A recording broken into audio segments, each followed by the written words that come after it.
Hello all, welcome to my mini vlog. Actually మా కంపెనీలో ఈ బిల్డింగ్లో లాస్ట్ అనమాట. సో అలా తిరుగుతూ క్యాప్చర్ చేస్తూ ఉన్నాను. ఆల్మోస్ట్ 2.5 years నుంచి సేమ్ ప్లేస్ కదా. సో మెనీ మెమరీస్ ఉంటాయి. అవన్నీ గుర్తుపెట్టుకోవడం కోసం ఇలా చిన్న చిన్న క్లిప్స్గా క్యాప్చర్ చేశాను. పింక్ ఫ్లవర్స్ వచ్చేసాయి అన్నమాట మొత్తము. ఇది వాలీబాల్ కోర్ట్. అప్పుడప్పుడు వచ్చి ప్లే చేస్తుంటాం ఇక్కడ. సో బిల్డింగ్స్ చాలా బాగుంటాయి. గ్రీనరీ అంతా బాగుంటుంది. యాక్చువల్లీ మా ఆఫీసు ఇది ఓపెన్ జిమ్ ఏరియా అనమాట.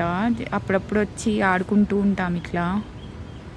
లోపల ఒక జిమ్ ఉంది కానీ బట్ అది సీరియస్గా చేయలేదు. షాప్స్ ఇవన్నీ రోజు డైలీ ఏదో ఒకటి కొనుక్కోవడము అలా అలా మెమరీస్ క్రియేట్ అయిపోయినాయి ఈ అన్ని ప్లేసెస్లో. ఇక్కడైతే ఫుల్గా చిల్ అయ్యే వాళ్ళం ఈ ప్లేస్లో కూర్చొని. చూడండి ఫ్లోర్ అంతా పింక్ ఫ్లవర్స్ అన్నీ పడిపోయి ఉన్నాయి. సో బాగుంటుంది ఈ ప్లేస్, నాకు చాలా ఇష్టం. అండ్ ఇది బిల్డింగ్స్ అన్నమాట. సో అక్కడ ఒక షాప్ ఉండేది యాక్చువల్లీ, అది ఒక 4-5 days నుంచి ఓపెన్ చేయలేదు.